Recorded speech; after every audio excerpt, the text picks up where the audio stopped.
Listen, before we begin, I want you to imagine something tonight. Something so huge, so impossible, that your mind will try to reject it. But your spirit will feel it. Because what if everything you think is real is only one layer of reality? What if this world is not the whole story, but only the first page? And what if heaven is not just a place far away, but a living realm, a dimension, woven into existence itself? Stay with me, because by the end of this story, you will never look at the night sky the same way again. And I'm serious. The final truth will hit you like lightning, because it will explain something you've felt your whole life. That strange ache, that longing, that homesickness for a world you've never seen. Tonight, we're stepping into the unseen, parallel universes, hidden dimensions, and the many mansions Jesus promised in the Father's house. This is Unseen Dimensions. Now let me take you to the night it all began. It was late, cold, the kind of night where the city feels asleep, but the universe feels awake. A young man stood outside his apartment building, staring at the stars, not casually, not like someone taking a relaxing walk, but like someone searching for an answer. His name was Elias, and Elias didn't come outside to feel peace. He came outside because something inside him was breaking. A question had hunted him for years. Why does life feel unfinished? Why does the soul feel like it's waiting for something bigger? He tried to silence the feeling. Work, success, distractions, endless scrolling. But it always came back, like a whisper in the dark. What if there's more? What if this world isn't the only world? What if there are places, real places, beyond what human eyes can detect? That night, Elias stared at the sky, and something happened. A stillness fell over the air, not normal quiet, but silence that felt alive, like the universe was listening. Elias breathed out slowly and whispered into the night, "God, if you're there, show me how big you are. And listen." That sounds like a simple prayer. But sometimes, one prayer is enough to crack open reality.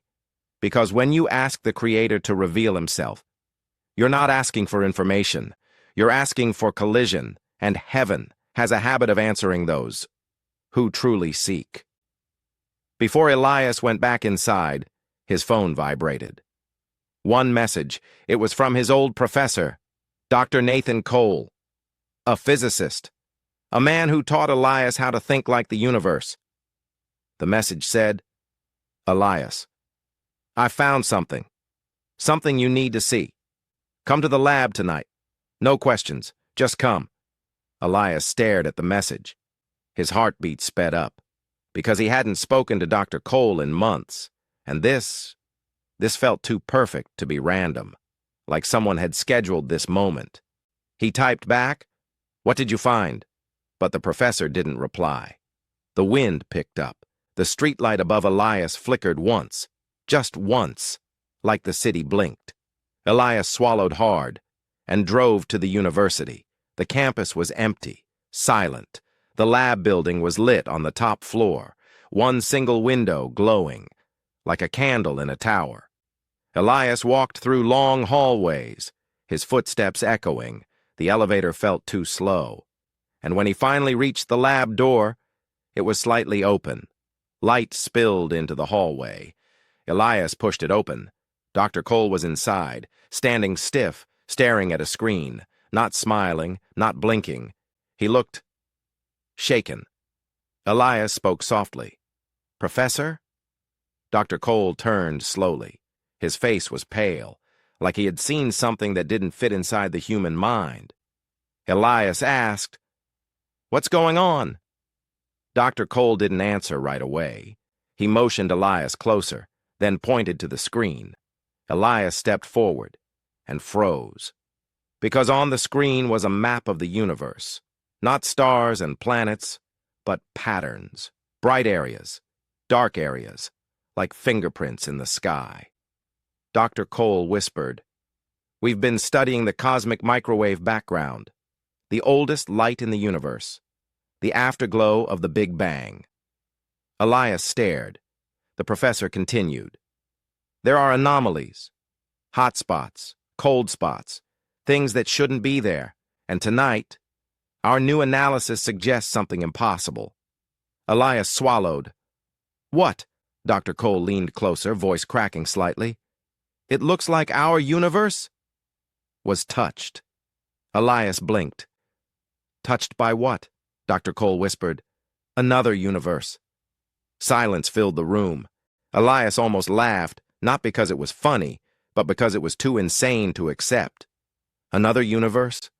Dr. Cole nodded slowly. "We call it a collision signature, like two bubbles brushing against each other, leaving marks." Elias leaned back. His mouth went dry, and his mind flashed to a verse he hadn't thought about in years. "In my Father's house are many mansions." Elias whispered it without realizing. Dr. Cole turned sharply. "What did you say?" Elias hesitated. "It's Bible. Jesus said, 'In my Father's house are many mansions.'" Dr. Cole stared at him, and for a moment the scientist looked like a man standing at the edge of belief. He said quietly, "I wasn't raised religious, but lately, the more I study physics, the more it feels like we're walking toward something bigger than equations." Elias stared at the patterns again, and his entire body trembled. Because this wasn't a theory anymore. This felt like reality bending. Dr. Cole clicked to another screen. Charts, models, simulations. He pointed. "You've heard of cosmic inflation, right?" Elias nodded. Dr. Cole spoke faster now, like he needed to unload truth before it crushed him. "Cosmic inflation says after the Big Bang, space expanded insanely fast. But here's the terrifying part. In some models, inflation doesn't stop everywhere. It keeps going. And if inflation keeps going, it creates bubble universes. Again and again. Endlessly." Elias whispered, "So our universe is a bubble?" Dr. Cole nodded. "One bubble in a sea of bubbles." Elias felt dizzy. The professor continued, "If that's true, there are more universes than stars, more realities than grains of sand, and we are living inside only one tiny drop of an infinite ocean." Elias stared. Then heaven must be bigger than we ever imagined. Dr. Cole looked at him like he finally understood him. Then he said, "There's more." Elias's throat tightened. "More?" Dr. Cole clicked again. Now the screen showed a quantum experiment. Particles, wave functions, probability clouds. Elias recognized it. Dr. Cole nodded. "Quantum mechanics is already strange. Particles behave like waves, existing in multiple states, until measured. But there's an interpretation that many physicists can't stop thinking about." Elias asked. "Which one?" Dr. Cole whispered. "Many worlds. The idea that every quantum outcome splits reality into branches, meaning every time something could happen, it does happen, in separate worlds." Elias felt his heartbeat pounding in his ears. "So every choice I make," Dr. Cole nodded. "Every choice, every chance, every accident, branches. And if that's true, there are versions of you, living lives you never lived." Elias's stomach dropped. A version who never moved, a version who avoided heartbreak, a version who never prayed, a version who chose pride over faith.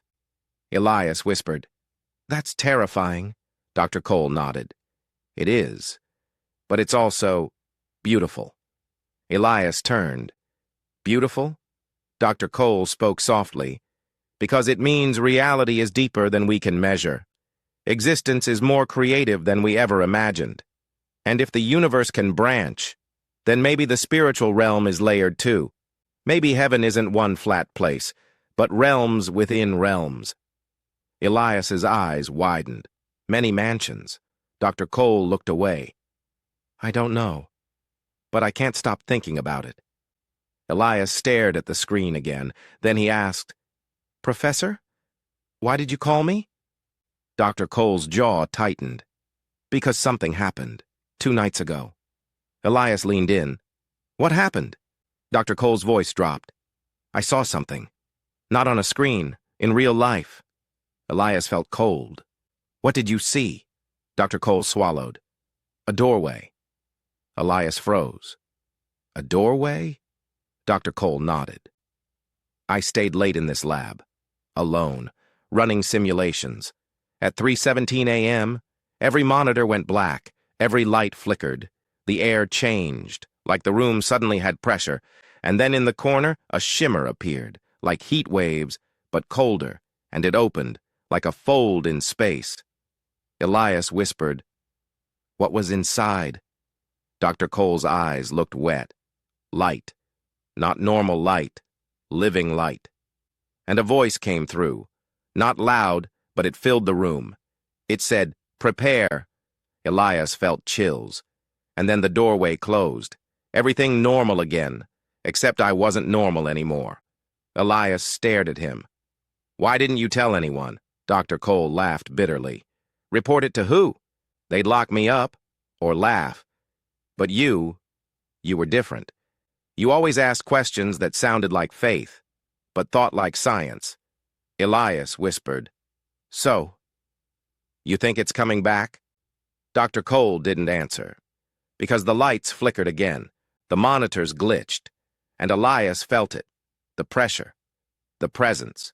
The shimmer formed in the corner of the room, and it expanded. A hum filled the air, not a machine hum, a presence hum.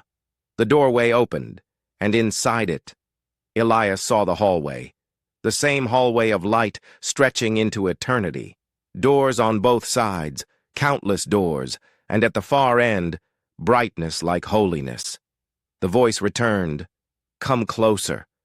Elias's knees weakened. He whispered, Who are you? The voice answered, I am the one who formed the foundations. I am the one who spoke light into darkness. I am the one who prepares a place. Elias trembled. The voice continued, This world is not your final home. Elias's eyes filled with tears, because deep inside, his soul already knew it. The voice said, In my Father's house. There are many dwelling places. Elias whispered, Many mansions. The voice replied, Yes, you have asked to see. Now you will understand. Elias stepped forward, not because he was brave, but because his soul was hungry, and the moment he crossed the edge of the doorway, his senses changed, his hearing expanded, his vision sharpened, the world behind him faded, like it was becoming a distant dream. Elias stood in the hallway, and it was more real than earth. The voice said, Look. A door opened. Inside it was not a room, but a realm, a world, a dimension, colors deeper than human language, air that felt alive, a sky that shimmered like worship. Elias whispered, Is this heaven? The voice answered, This is one dwelling place. There are many. Elias's heart pounded. Another door opened. This one revealed the cosmos, galaxies spinning like glowing storms, and then Elias saw them, bubbles, floating in a cosmic ocean. Each bubble contained a universe, a whole reality. Elias whispered, So it's true. The voice replied, Creation is vast. Elias trembled. Then he asked, Why does Earth have suffering? Silence. Then the voice answered, Because Earth is not the finished realm. Elias whispered, Then what is Earth? The voice replied, A battlefield. Elias froze. A battlefield. That explained everything. Why temptation is real. Why evil feels organized. Why darkness tries so hard to distract the human mind. Earth was not meant to be final. Earth was meant to be chosen in. The voice said, Surprising truth one. Your universe may not be alone. The voice said, Surprising truth 2. Reality may branch. The voice said. Surprising truth 3. The unseen realms are real. The voice said. Surprising truth 4. Not every realm is light. Elias trembled. Not every realm is light, meaning there are realms of deception, darkness that blinds, chains that are invisible. The voice said. Surprising truth 5. Most bondage looks like freedom. Elias felt anger rise, not hatred, love, because he realized people are drowning while smiling. They don't even know they're chained. The voice said, Surprising truth 6. Heaven records your tears. Elias's chest tightened, because suddenly he saw his childhood self, alone, crying, and behind him a gentle presence, not forcing, not interrupting, just near.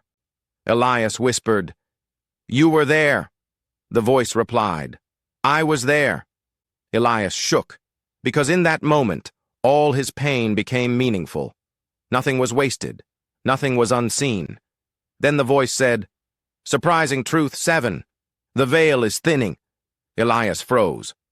The veil is thinning? The voice continued. Many will sense the unseen more strongly now. That is why you must speak truth, Elias whispered. Tell them, the voice replied. Yes. Tell them my house is real. Tell them my door is open. Tell them time is shorter than they think. And then the doorway began to close. Elias panicked. Wait. But the voice said gently, You need obedience more than knowledge. The hallway faded. Elias slammed back into the lab, gasping for air. Dr. Cole stared at him. Did you see it? Elias nodded slowly. I saw too much, Dr. Cole whispered. So what now? Elias looked straight at him. Now we tell the world. Days passed. Elias couldn't sleep. Every time he closed his eyes, he saw the hallway, the doors, the realms, the promise. But he also felt something else. Something darker. Like unseen forces didn't like what he saw. One night, Elias was in his apartment when his phone buzzed. Unknown number. One message. You saw the door. Now choose. Elias's throat tightened. Choose. And suddenly the air shifted again. The shimmer appeared in his living room, but this time it looked unstable, like it was being fought over. Inside the shimmer, he saw darkness twisting, trying to push through. Elias froze. His body screamed to run, but his spirit screamed. Pray. He didn't perform. He didn't use fancy words. He whispered, Jesus, help me. And the darkness inside the shimmer flinched, like it hated the name. Elias whispered again, Jesus Christ, and the shimmer shook violently. Then the hallway returned, bright, stable, holy. The voice spoke again. Surprising truth 8. The greatest doorway is not cosmic. It is personal, Elias whispered. Personal? The voice replied. Your life has 2 paths. 2 doors appeared. Only 2. One glowed warm like love. The other looked cold like absence. The voice said, One door is life. One door is separation. Elias whispered, Heaven and hell. The voice answered, Yes. The warm door opened. Inside it, Elias saw a future self, peaceful, surrounded by family, and the air felt clean. The voice said, This is the path of surrender. The cold door opened. Inside it, Elias saw another version, successful, popular, but empty, and alone at night with fear in his eyes. The voice said, This is the path of pride. Elias trembled, and he realized, this is the real parallel universe, not somewhere beyond stars, right here, inside your choices. Every day, you choose, a world with God or a world without him. Elias fell to his knees. He whispered, I choose you. Jesus, I choose you. The hallway exploded with light, not blinding, healing. The voice said, The many mansions were not built for your ego. They were prepared for your soul. Elias cried. because he finally understood. Heaven isn't about luxury. It's about belonging. It's about home. The voice said, "There are many mansions, but only one door." Elias whispered, "Jesus!" The voice replied, "Yes." Then Elias saw something on the doorway frame. A name, not his. Someone he loved, his brother. Jonah. Elias gasped. "No." The voice said softly, "They are running out of time." Elias grabbed his phone and called. Jonah answered lazily. "What?" Elias spoke fast. "Jonah, listen. You need Jesus." Jonah laughed. "Bro, it's late." Elias's voice cracked. "I saw something real. Heaven is real. The soul is eternal. We have to choose." Jonah sighed. "You've been watching too many mystery videos," Elias whispered. "I wish that was true." Jonah hung up. Elias stood shaking. Then his phone buzzed again. "News alert, car accident, downtown." Elias's stomach dropped. Near Jonah's apartment, Elias ran, driving like his heart was being hunted, whispering, "Jesus, please, Jesus, please." He arrived at flashing lights, ambulance, police tape, crowd. He pushed forward and saw it, Jonah's car. Crumpled, smoke rising. Elias ran to paramedics. "Where is he?" a paramedic asked. "Are you family?" Elias nodded. "That's my brother." The paramedic hesitated, then said softly, "He didn't make it." Elias felt his soul collapse, and in that moment, the veil thinned again. Elias saw a shimmer beside the ambulance, a narrow doorway, and he saw Jonah, not the body, the soul, confused, shaken, standing at the edge. Jonah turned his head and looked at Elias. Elias froze. Then Jonah's expression changed. The mockery vanished. The confidence vanished. He looked terrified. And Elias felt the words, like a thought pressed into his heart. "You were right." Elias sobbed. And behind Jonah, a light appeared, warm, merciful. Jonah stepped toward it, and the shimmer closed. Gone. Elias collapsed to the ground, breathing like a man who touched eternity. And now, listen carefully. This is why I'm telling you this story. Because you are watching this video, not by accident. If your heart is beating faster right now, if you feel chills, if you feel tears, if you feel the strange ache of longing, your soul is awake. Your soul knows earth is not the final home. There are many mansions, many dwelling places, but only one door, and that door is Jesus Christ. So I'm asking you, choose life, choose the light, choose Christ, because eternity is real and time is shorter than we think. And if this message touched you, please don't scroll away. Support this mission, like this video, subscribe to the Soul Spire, share it with someone you love, and watch our previous videos because each one takes you deeper into truth, mystery, and the presence of God. Your support is not small. It tells YouTube to push this truth further, and it tells us to keep making content that awakens souls and spreads light across the globe. Remember, you are not alone. You are not lost. You are not forgotten. God has prepared a place for you. One day, the unseen will become seen. Until then, keep your eyes on heaven and keep your soul strong. God bless you, and I'll see you in the next one. This is the Soul Spire.